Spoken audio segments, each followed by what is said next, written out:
There are four large warehouses in Hiroshima City which survived the A bombing of 1945 and have a long history in Hiroshima.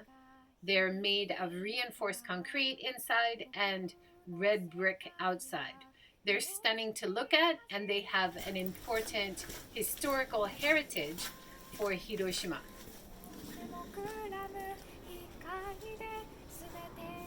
A campaign to preserve the buildings was started many years ago by Mr. Iwao Nakanishi.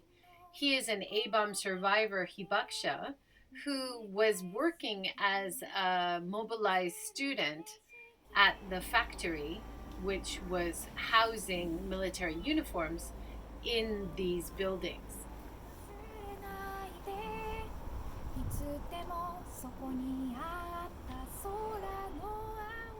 It was a great opportunity to be able to visit these sites and hear from two young, passionate campaigners working hard with the group to preserve these buildings.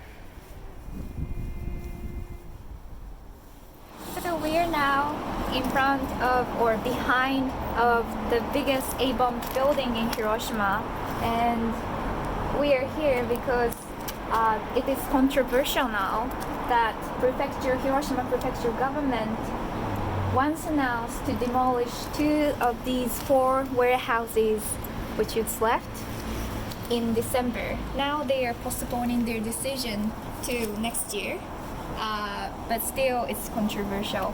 And there are four buildings left, and three buildings are owned by prefecture government. One building is owned by the Japanese national government, and the Japanese government says they will follow the decision of prefecture government. So if they decide two of these buildings out of three, the Japanese government will demolish another one too, the other one too.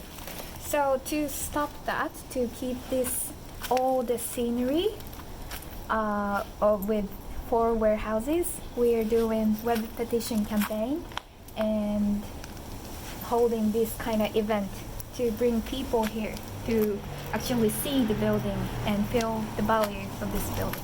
Built in 1913, which means 107 years ago. So this is more than 100-year old, and it was built for the warehouse. This was so huge facility of clothing depot at the time. So from here we can see, Hiroshima was really an army city at the time, and Hiroshima was developed as modern city, army city, and with the port in Ujina. And to send soldiers from Ujina, we needed this place, this huge facility for clothing, and not only clothing, but we have the other factories for arsenals and food, canned food factory was there. It's really important place for architects as well, because this looks it was made with bricks, but inside of the building it's actually reinforced concrete, and it's really rare to have this combining of these two, because at the time they are kind of looking for the way to move on from bricks, so they needed how to say, a new way to build the building, the strong building. So looking around the world, it's really rare to have bricks and reinforced concrete buildings like this. So there are buildings in Yokohama Harbor like this red brick building, and also in Ishikawa and Hokkaido as well, and they are kind of renewal the building to open up to different people, and now it's popular site to see. So these buildings also have potential to become such one of those buildings. I realised that bricks were so commonly used in Japan's structures, because didn't they have to import them? Actually, these bricks are said to be made around Setonaikai area, and there are some producers of those bricks. And at the time, after Edo period, and when they get into the after Meiji Restoration, Japanese people are so into like imitating the European style and Western style of building, and they try to use the bricks first. But after they noticed the bricks are so weak to the earthquake, they they thought they need something different. I learned about this place from Mr. Nakanishi-san, and so he started one of the group working to preserve this building. He's the leader of one of the group, and he was here when the atomic bomb was exploded, and he was 15 years old. He was mobilized student working in the warehouse because he was just behind that building.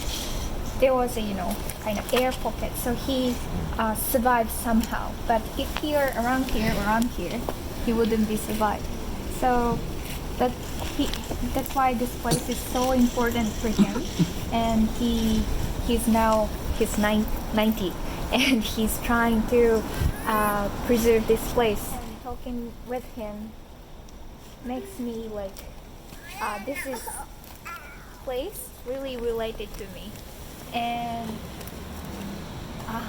personally, I think people in Hiroshima are really connected to atomic bomb history and to this building. And my grandmother, also a survivor, she wasn't in the city on the day, but she entered into the city 10 days after as a to help people as a student, as a mobilized student. So everyone in Hiroshima has something related to their family history, the atomic bomb. I'm doing this because I got passionate because those people who survived in Hiroshima and Nagasaki were so passionate about telling their story to next generations. But if I don't listen to their stories, the story will end. And if I don't pass on to the next generation, the story will end. But still, existing of this building can make a connection between generations, because this is existing right now from 800 years. So that's why I want to preserve this building as well. I'm so passionate about this building because I need this building to pass the baton to the next generation. How do you say, winding window is because of the atomic bomb, people believe, and one of the window doors are displayed in the museum as well. Maybe this is not only because of the blast, but also with the heat rays, with the heat and blast, that window has changed. And when we walk in this side of the building, we can realize each window has different affection on it, and we cannot know why, but maybe some doors are open at the time, or maybe the blast came in different with different pressure on each door.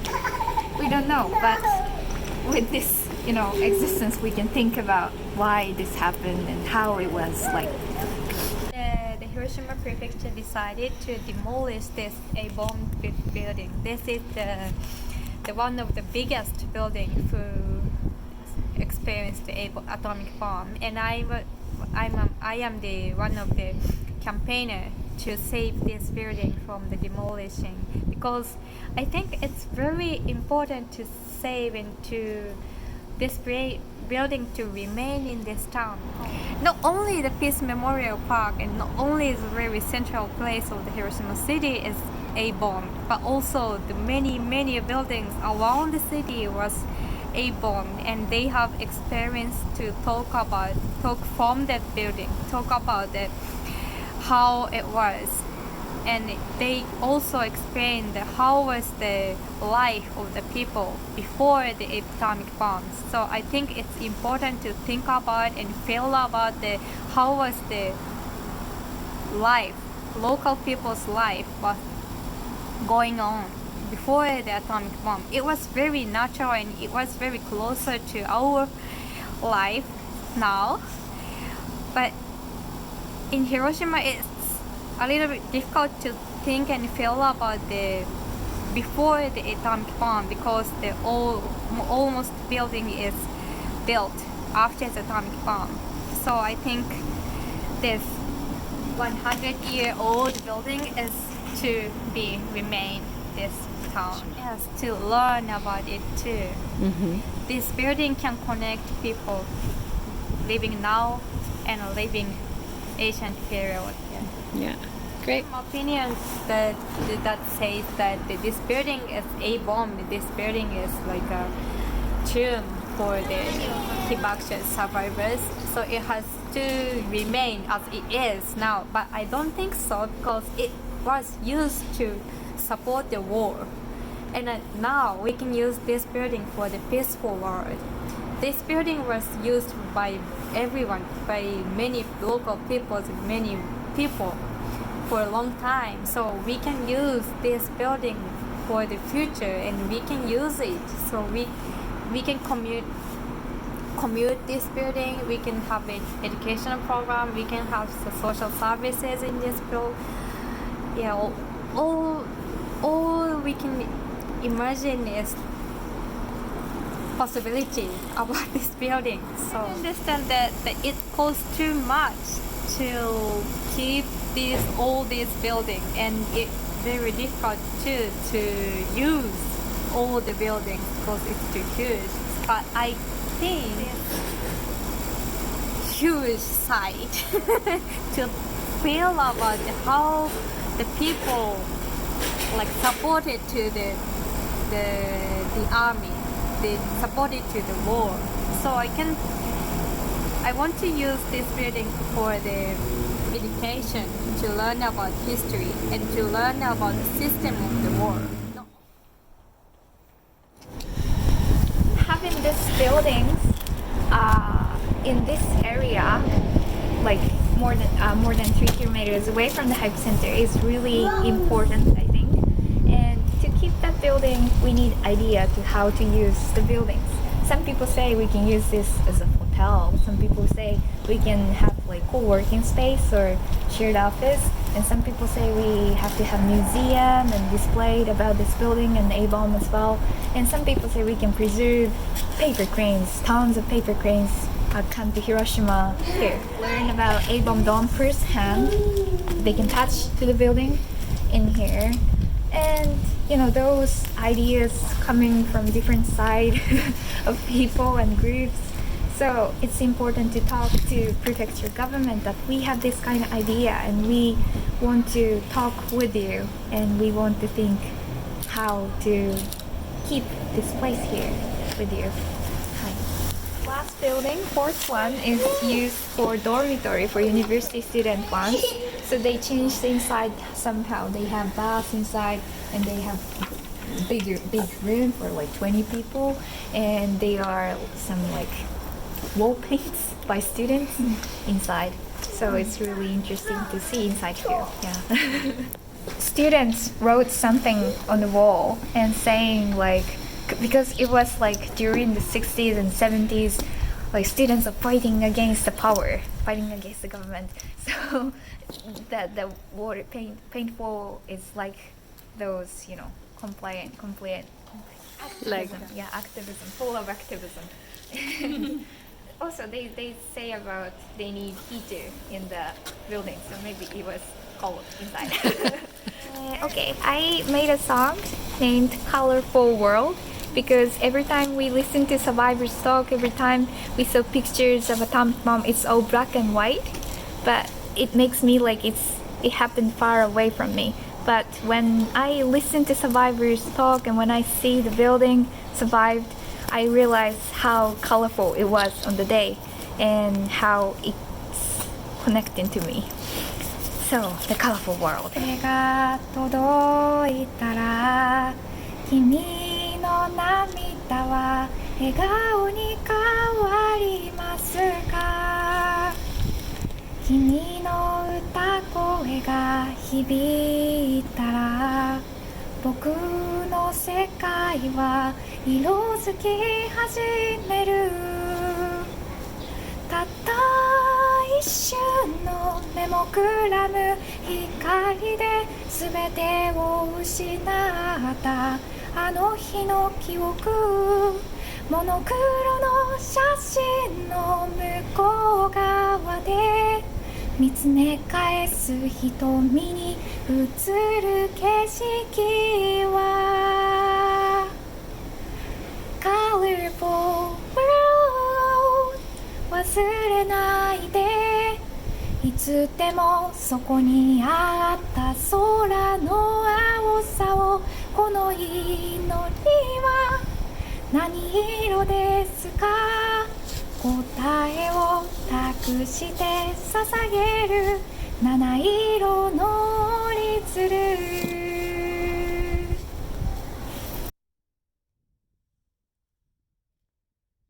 歌声が届いたら、君の涙は笑顔に変わりますか。